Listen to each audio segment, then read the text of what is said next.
Hey everyone, Richard here.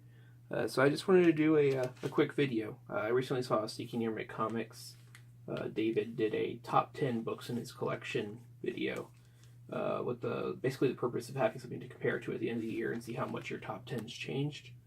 I kind of like that idea, and I wanted to do it myself. So these are the top 10 books in my collection. Not necessarily the most valuable, but just my favorites, essentially. Not in any particular order. And yeah, let's just get into it. So first up, Flash Comics number 64 from April of 1945. This is the oldest book in my collection by about 4 or 5 years. First appearance of Monocle, and just a Golden Age book that I'm really fond of. I've had it displayed since I got it, and yeah.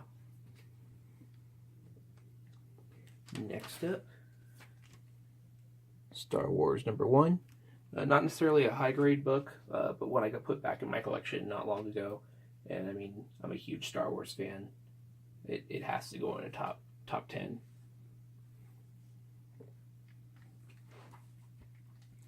Next up, Edge of Spider-Verse number 2. First appearance of Gwen Stacy as Spider-Woman, or Spider-Gwen.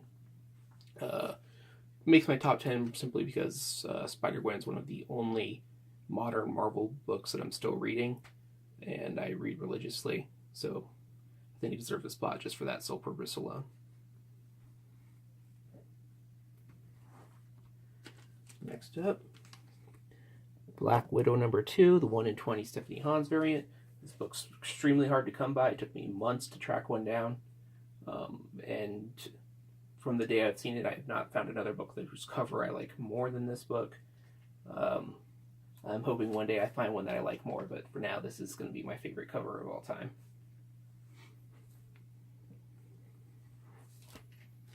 Next up, Werewolf by Night number 32, first appearance of Moon Knight. I really enjoy reading Moon Knight. Moon Knight's one of those characters that's kind of polarizing. Some people hate him, some people love him. I don't necessarily think he's a character with a lot of redeeming qualities, but he's definitely a fun character to read. So it has to get in my top 10.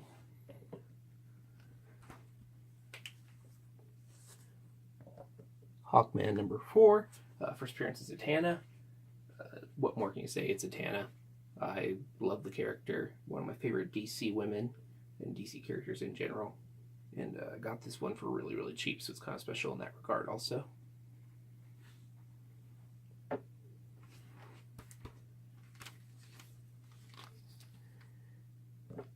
Marvel Spotlight number 5, first appearance of Johnny Blaze Ghost Rider. This has to make my top 10 for a number of reasons. Super iconic book. It's first appearance of Ghost Rider, obviously. It's a Marvel frame cover, which I've now made my task of getting them, all of them. And it was a really big stealth yard sale find, so it's going to be in a top 10 list for me for a long time.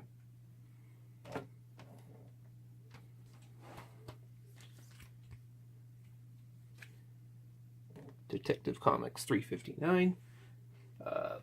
First appearance of Barbara Gordon Batgirl. Again, this is a sort of sentimental book. I found this at a flea market for very cheap. Batgirl's my second favorite DC character. There's one DC character I like more than Batgirl. It's a character whose first appearance I'd like to get this year, and I'll just leave it at that. But yeah, I mean, another book that easily makes the top 10. Second to last book, Amazing Spider-Man number 50. This is a beat copy. I actually have a better copy, but I like this copy way more because of this right here.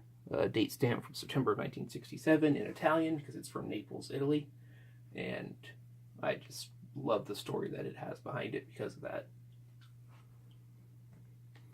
And the final book,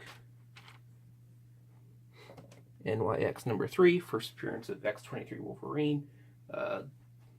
This is going to be on the top 10 no-brainer whatsoever. X-23, Laura Kinney's one of my all-time favorite characters.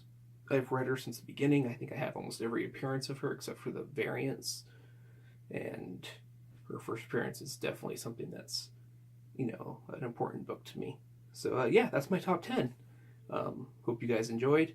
I look forward to making another one of these at the end of the year and seeing how much this top 10's changed, but I think there will be, some of these will make another appearance, and hopefully I'll have some new ones to show. So with that, like I said, I hope you guys enjoyed, and take care.